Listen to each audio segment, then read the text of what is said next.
Good morning and welcome to Malam with Coffee D'Ambrosi, aka Studio Coffee, and I'm here with my co-host, Ruler in Peace. Feel free to unmute your mic and open your heart. Good morning, Ruler in Peace. Good morning, Miss Coffee. How you doing? I am upright and grateful. Thank you so much. Thank you so much. Today's guest is an amazing person. I had the privilege of meeting them face to face finally last weekend. We have Damola Idowu, who is the CEO of Toys Electronics, but he is so much more than that. He is the recipient of a Carnegie Mellon University startup grant, and he is teaching kids about digital assets, about STEM research. He's engaging communities and creating this space of education, creativity, and innovation. He's a speaker.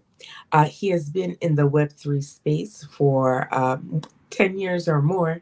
We are so excited to have him today. But first, let's hear about our latest NFT drop, Ruler in Peace. Hey. All right, let's talk about some NFT news.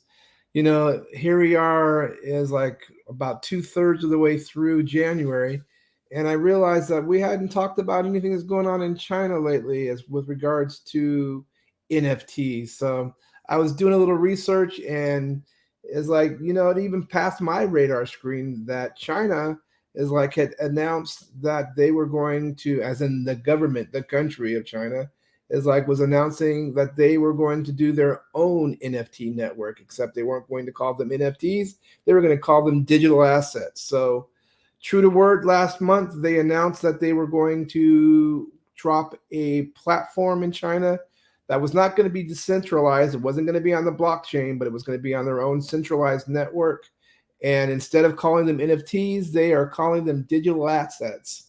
So the internet court in China gave the go-ahead last month to have these virtual items be legal, and so China is trying to basically do their own network, but as research has shown, there are multiple networks in China currently. But regardless, it's like major tech companies such as Alibaba and Tencent have already launched their own crypto-free NFT offerings, as they also operate their own heavily regulated marketplaces.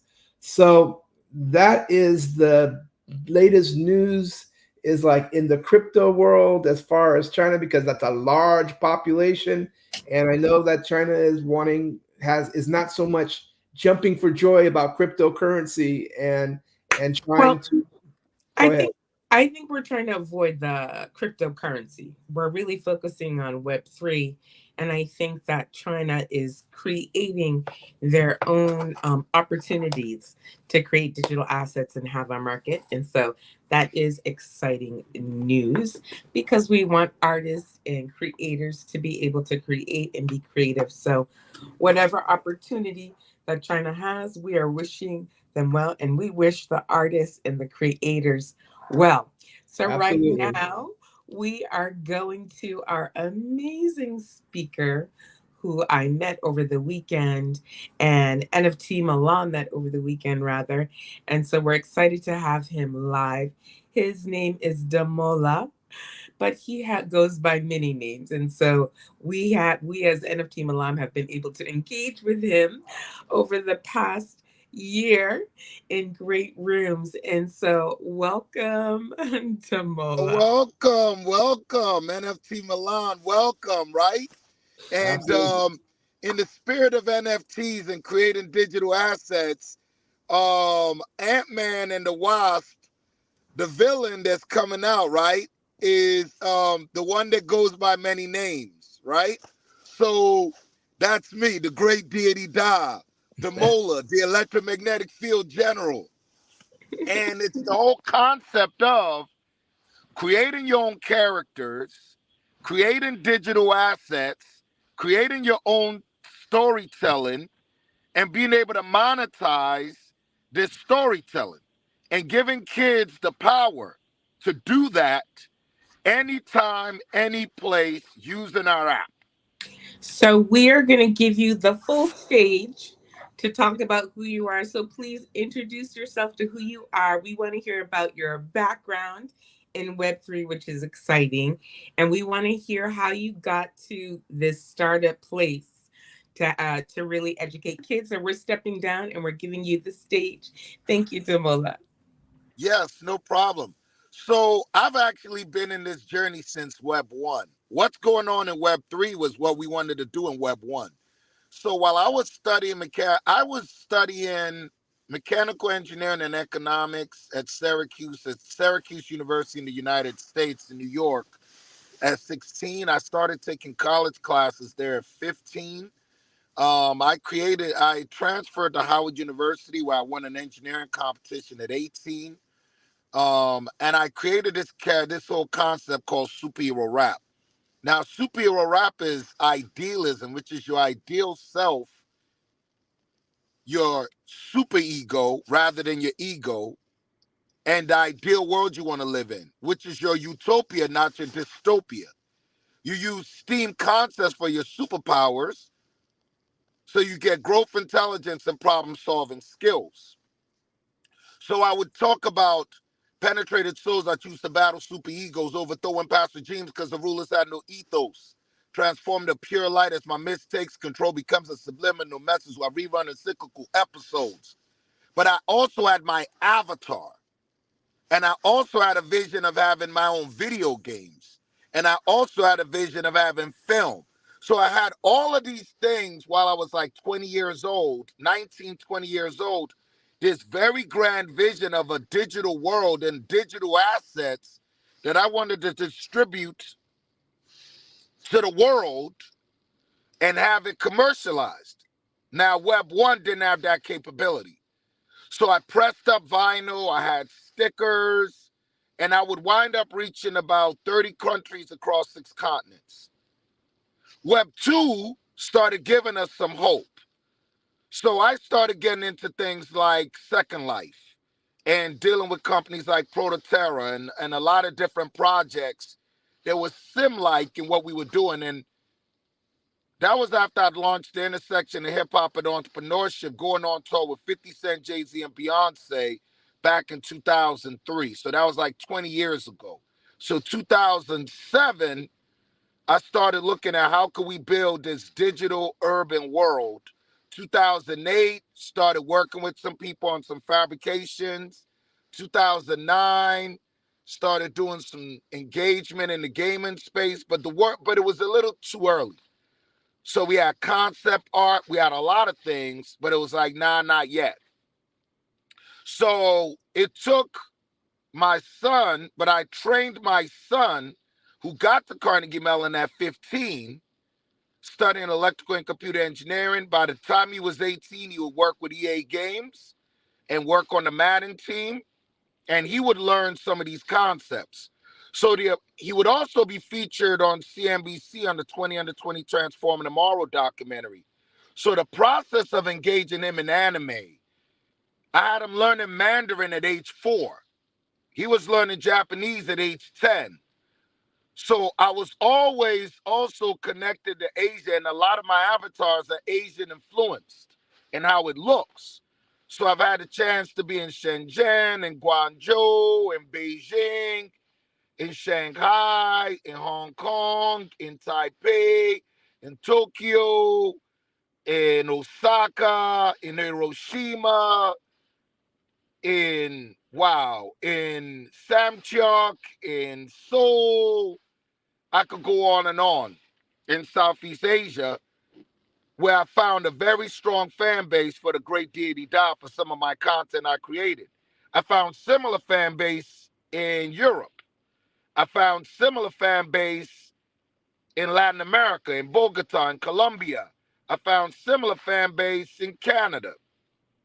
So the whole concept of what we're doing is building a metaverse, Web3, and just like you said, not crypto, but Web3, where you're building a safe for work, safe for kids, but it's cool because it's hip hop based, digital world, digital environment for people to be able to engage safely and be able to commercialize their ideas and thrive. And the whole concept is the future of work should be inclusive of everybody, and that future of work is going to be Web3. So how do you make sure everybody's included in this new Web3 future has been our thing. So my son was at Carnegie Mellon, and we would do hackathons, teaching people how they could do their own storytelling, teaching people how they could create their own content. And when I created a hip hop jazz fusion album with the music department, and now we're working on part 3 of it. I just released part 2 called Diversity, Origins of Superhero Rap. It's available on all the streaming platforms, DAH Varsity. So part of it is people could create their own avatar to go along with their own music and their own storytelling of their own superhero characters. When you create your avatar, you could actually now make 3D models and merchandise of it.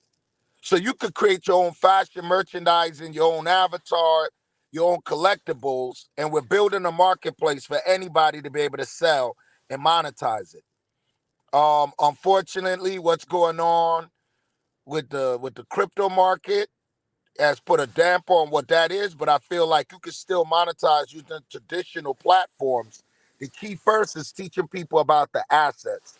The key first is teaching people about how do you commercialize your own IP? How do you storytell? How do you create art that could endure? I've created art that's lasted almost 30 years and still has commercial value. So our whole goal is to teach that. So we are based at the Schwartz Center of Entrepreneurship at Carnegie Mellon University. We've gotten investment for the state of Pennsylvania through Innovation Works. We've gotten investment from the Richard King Mellon Foundation. We're going to be at the Venture Fair in Pittsburgh in about a couple weeks, raising more money. And we're looking for investors now to be able to provide our multi-language, multicultural metaverse where people could create making steam superheroes of themselves. So that's just a little bit of background about me, the Mola, Toys Electronics, Owners Illustrated, the Great Deity Da, the owners. And we call it the owners because that was the whole way of empowering people in communities to own their own destiny and own their own IP and learn from those who have commercialized the IP at the highest levels through media.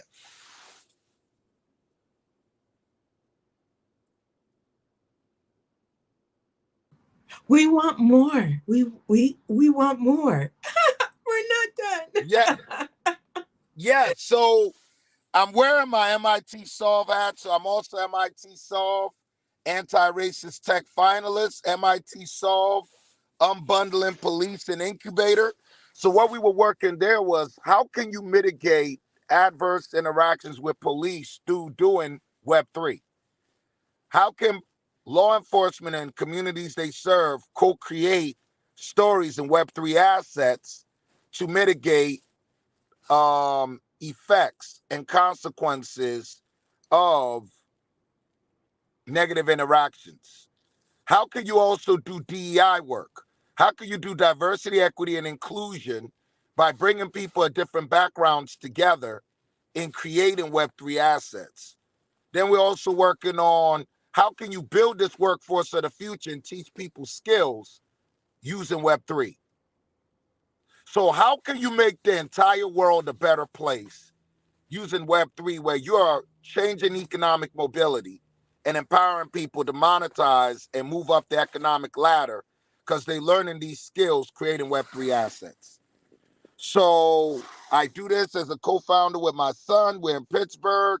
Today, I'm going to be at the Washington Auto Show. We actually did a huge event some years ago at the Washington Auto Show. We were teaching, or we worked with over 1,000 students, teaching them how to make their own avatars, how to make their own podcasts, how to learn about virtual reality and making their own digital assets so that you're introducing people that are unfamiliar with this space in a safe way that they can grasp and capture. Um, that's been a key thing about it. And what we've learned is that by making it culturally relevant and responsive, people have been able to create so many compelling stories. And I think that's the problem in the space now. You have to truly be an artist and truly be able to tell the narrative. Why should somebody buy your collection? What's so special about it? What is the story? Like, just because it's a new platform as far as the digital way you're distributing it does not take away the fact that true art brings out emotion. True art has a narrative. True art has a story behind it. True art connects people. And you still have to have those principles. You're just finding a new way to convey that art. And that's been at the core of what we build in our program. Having people find their own authentic voices to share where they're coming from, where their perspective. What have you endured? What do you see? What is your dystopia? Because your villain are your obstacles. So tell us about this obstacles you're facing. And then how are you going to overcome it? And in that process, you're creating a character that people would engage with and love and can relate to. And in that skill set, as we're teaching you how to make your 3D models, how to create the audio components that go along with your 3D models, how to animate your 3D models through breakdancing, and how to capture video within our digital environment, now you have a mini movie. Now you have a story. Now you have the podcast. Now you have a lot of pieces that makes your collection intriguing to be able to check out. And you could do that from your phone. So our app is also called Divarsity, DAH Varsity, and it's on iOS, it's on Android. It's going to be on Apple TV, it's going to be on Xbox, it's going to be on Windows computers, so that you have multiple ways to be able to engage and use our resource. And in our app, we have a virtual studio where you can make your own music. And beyond the avatar creator, we have multiple levels where you're learning. So the key point is teaching them how to do this. So you're playing, you're learning, and then you're monetizing. And you can check us out at Toys Electronics. And also we have our own curriculum called Toy STEAM that we also developed at Carnegie Mellon University. So the key thing is that it's not so much as being at these elite institutions of education. It's about taking what they do at these elite institutions and democratizing it so that anybody with a mobile device could get access to that type of knowledge and be able to empower themselves to monetize their digital assets and their digital identities. We weren't ready for you. We were not ready for you. Debola, so exciting. It's so exciting. You have a new fan in Vessi Mink of Vessi Mink Music, who is on fire for everything you're saying. We're excited. We are happy to welcome you into the NFT community, and we can't wait to support your projects, share on our socials, and engage with you and supporting you, and maybe even sharing or offering services and people and skills to really grow these amazing platforms you're on, your startup. And just go over one more thing for us. We're going to stay on stage with you about the Carnegie Mellon startup that you won. Yeah, so what is so powerful about what we do in the Carnegie Mellon? First of all, it's a rarity for Black engineers to get there. My son was one of 5 Black engineers that graduated, and he graduated at 20 when he graduated about 5-6 years ago. So while he was there, at Carnegie Mellon, there's an incubator called Project Olympus. That's the same incubator that created Duolingo. So we're in the same incubator where Duolingo was created. Wow. And I've always encouraged, I have my son hanging around billionaires at 15. Mm-hmm. So he was on there with Peter Thiel, the founder of Facebook. the first investor in Mark Zuckerberg with Facebook. Mm-hmm. So my whole thing was capturing entrepreneurial opportunities and being comfortable in uncomfortable places because of the unfamiliarity. Be comfortable being a pioneer.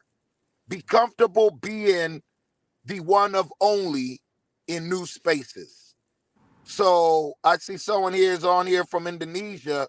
I had an artist from Indonesia do some of my new concept art and color the artwork that we're using for diversity, right? I've met people from Singapore. I've been at the Hong Kong Fair, met people from all over Southeast Asia, right? It's about being on a train in Shenzhen with 1 million people at the same time, but you're the only blackface, and being comfortable to interact and engage because you have something to offer, they have something to offer, and you want to have a fair exchange. Because we're in Web3. You're in Web3. Let's So go. how are you going to be intimidated? How are you going to be afraid? So we built a relationship, and I give lectures at the Schwartz Center of Entrepreneurship at Carnegie Mellon. So when they found out that I've been the one beyond the intersection of hip hop and entrepreneurship and documenting it for over 20 years, it was like, hold up. Y'all need to be here. You need to be engaging in our community. Our community can learn from you. So that fostered a relationship where to the next generation, I'm taking lessons from what 50 did, what Nelly did, what Diddy did, what Jay-Z did, what Lil Wayne did, what all of these, Nicki Minaj, all of these big icons have done, because I've chronicled their journey singularly. Nobody was talking about the entrepreneurship aspect of it. People would rather talk just about the content, but not the process. But the process is more valuable to me than the content, because you consume the content as a fan, but the process is how you're going to create your own NFT universe. So that's been at the core of what even created the Carnegie Mellon support and got us the Richard King Mellon to make an investment, and now got the state of Pennsylvania through Innovation Works out of the Ben Franklin Fund to make an investment, and has us ready to pitch to other investors for them to also continue making investments and seeing how we can scale this whole project forward. Well, we're here for it. Again, NFT Malam, the NFT Malam family and our network, our community.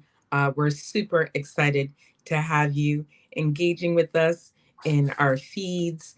We're excited to have you share what's going on, and we are more than happy to support and participate in any way we can. This has been short but powerful.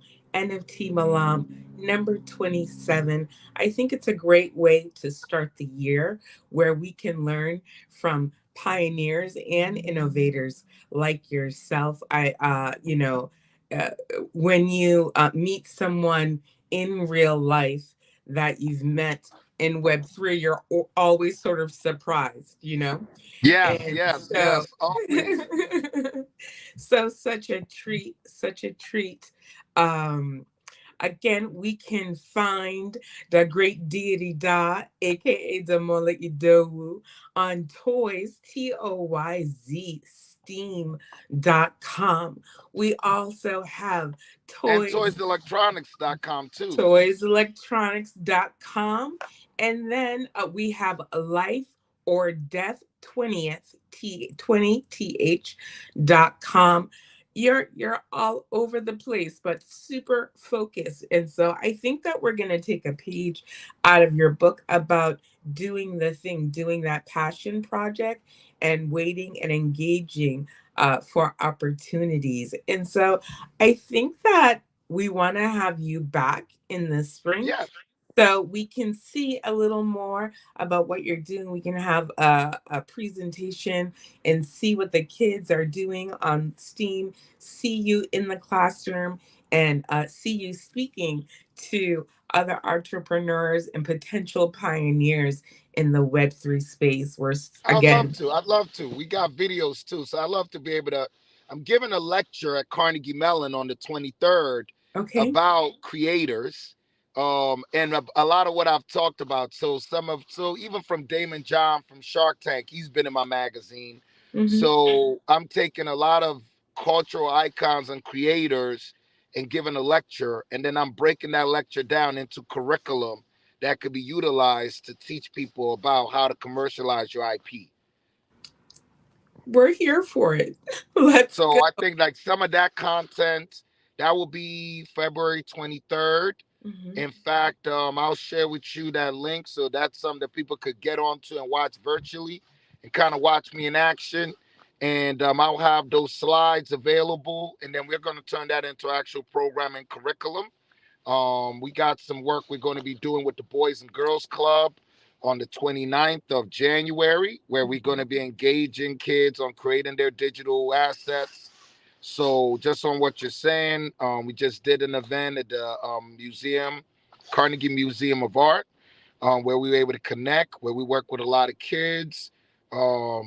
And as I said, I'll be in the Washington, D.C. Auto Show today, literally in a matter of hours. So I'm getting ready for that, engaging there. So yes, and there's a lot of, it's for everybody. Everybody's going to be in Web3, not crypto. And I like to separate the financiers from the creators, because the financiers have given a bad name to the space, right? They've been greedy. They've been running Ponzi schemes. And the creators have been doing our job. We ain't running a Ponzi scheme. We telling our stories, right? We ain't stashing 8 billion. We don't know. 8 billion just magically disappeared from the creators. Right. And I want to separate that. It's very important we separate ourselves from that, because if they go down, then it takes down the ability for those of us that create to use the platform to create and be able to express ourselves, which Right. is more important than greedy people robbing each other, right? Web So three. Web three all the way. Web3 all the way. And I like to make that distinction that this isn't about greed. This is about connecting human beings from all over the world to be able to connect in a safe space and to be their authentic self. It's not about the greed. And that space, people being able to connect and create and tell each other and share each other's stories, is a beautiful thing. And salute from Bangladesh. Yes. Ishmi So, Hassan, thank you for watching. Fantastic. yes, and I just wanted to conclude on that don't worry about what the financiers are doing. The NFT space is independent of that. There will always be a better rate of way of exchange, but this is about the content and telling your story and Mhm. representing your own visual art and your own content, not about the greed. Well, Because true art, if it's pure, it will find value, because it will find value because it resonates. When I was creating at 19, it wasn't about, oh, okay, this is going to generate millions over my life and this is going to help me get my son through college. It was like I saw at the Million Man March, I saw the Rodney King, I saw strife, and I thought that I could communicate a better way for people in society. So I had a vision behind my character. There was a story. He was the electromagnetic field general. He was superhero rap. He was an engineer slash super MC slash mentalist. He had a way of altering vibrations universally through tone and sound. He had the ability to change minds and hearts, right? He was a mentalist. So it was like that was his superpower. And that character has endured with people in 30 different countries and different languages. And I've had a chance to visit 15 of them and collaborate with people in different languages. I released the Global Alliance Project, and we had like 5 different languages on the same album. beautiful. You have people rapping in Mandarin, rapping in English, rapping in Korean, a French DJ, and Spanish. And course. you know, so it's like, and English, obviously. And then I've had people rapping in Japanese with me. So it's like, I've had somebody rapping in Swahili. So it's like, there's no limit. So now bring that into Web3. Let's Bring do that into Web3 where you can make it easy for people to do that and connect and using hip hop culture. So it's authentic. That's what we do in the toys electronics. That's what superhero rap is about. Everybody has a superhero within them. You just got to build up and gain your superpowers. And the journey to gain your superpowers is the story of your art. So that people follow your character as you start building up this superpowers so that you could be Superman one day. But that's your collection. The journey of your character is your collection. Now, that's something people could identify with. That is something that has value. So on that note, thank you so much for having me. Great And I will deity, be Doc. back. We cannot wait to have you. We're going to take you out with a little bit of music from, what's your name? Ruler in Peace. Just kidding. It's called Everything is Working Out for You. Thank you. I'm honored. I want to thank everyone for tuning in to Malam number 27 with the great deity Damola, Toys Electronics CEO, speaker, innovator, and incubator extraordinaire. Everything is always working out for you from our co-host, Ruler and Peace. Thank you for watching, everyone. Peace. Peace, brother man. Peace. Appreciate y'all. Appreciate y'all very much. Appreciate you too, G Money. Thank you.